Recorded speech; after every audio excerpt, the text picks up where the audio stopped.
Hello, you beautiful people. This is Angela Thomas. Improve your mind, balance your emotional wealth. I am a mindset, relationship, and business coach who's been there, seen that, grown to be an even better, fantastic version of me. And I want that for you. My goal is to help millions of people every day, just like you. So please like, share, subscribe, click the bell icon to never miss a beat. And I thank you for watching my videos, signing up for coaching, spreading the word about me. My wealth of knowledge is free via these videos. If you need personalized service, then coaching and development is available. Let's begin. This subject today is a little bit heavier. Well, I guess some of them are heavy anyway, and some of them are just fun.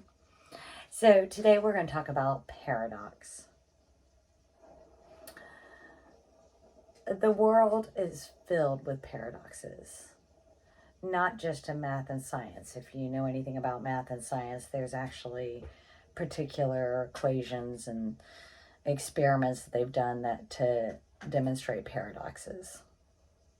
It's a counterintuitive result. That's what a paradox is. I'll give you a couple examples. If you want kindness, show kindness. But yet, there's also an eye for an eye. Those are paradoxes. How can you give kindness and love, and then yet if somebody is unkind and uncaring to you, you can go for an eye for an eye. Those are paradoxes within society, within our own mindsets.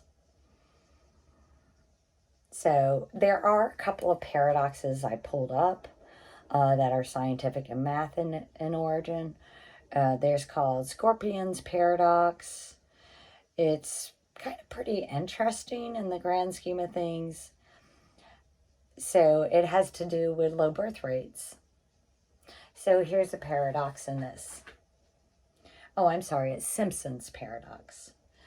Women who smoke have lower birth rates, babies, and higher mortality rate.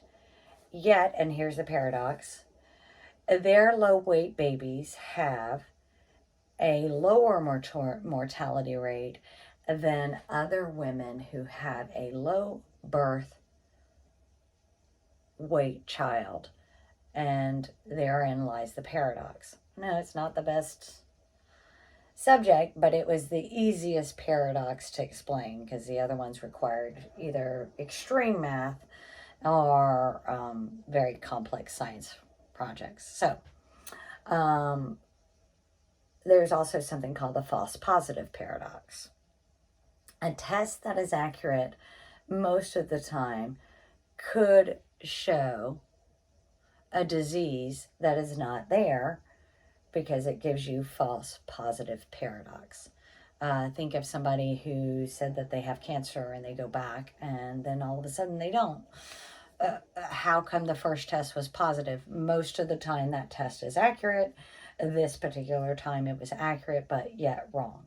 So those are the different kind of paradoxes we have within science and math. But let's talk really about human paradoxes, the interrelationships of others. And this has been a forever conversation. It's been going on for thousands of years. The Egyptians, and I do have a feather, but it's not easy to get to right now. The Egyptians, when you passed on, they said that the god that undersaw the underworld would take your heart and raise it in one hand and weigh it in one hand scale, and on the other he would take a feather. And as long as your heart was lighter than the feather because of the kindness, the generosity, the good deeds that you had done in life, then you would continue on. If your heart was not, then you would go into the underworld. So this is not a new concept of be kind to others, and that therefore in the long term it will be better. Unfortunately, sometimes we run across some people that aren't all that great. And so, and I'm going to say this wrong, Hammurabi's, something like that, code was one of the first legal codes that's known.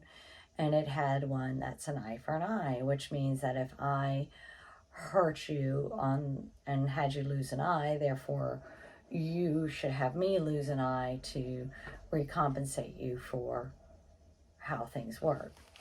As society has advanced, that has changed significantly. Going forward a bit, Hippocrates had first do no harm for physicians, but sometimes it is not the solution if it is harming oneself. So, back to these paradoxes. So, we are raised by well-meaning people, our mother, our father, our siblings, aunts, uncles, maybe the school, if we grew up in wherever we grew up, we're mostly taught, oh, do no harm for others, treat them the way you want them to be, how you want to be treated, be kind, be gentle, be loving. Yes, you should, 100%. Volunteer, give to others, be a loving individual.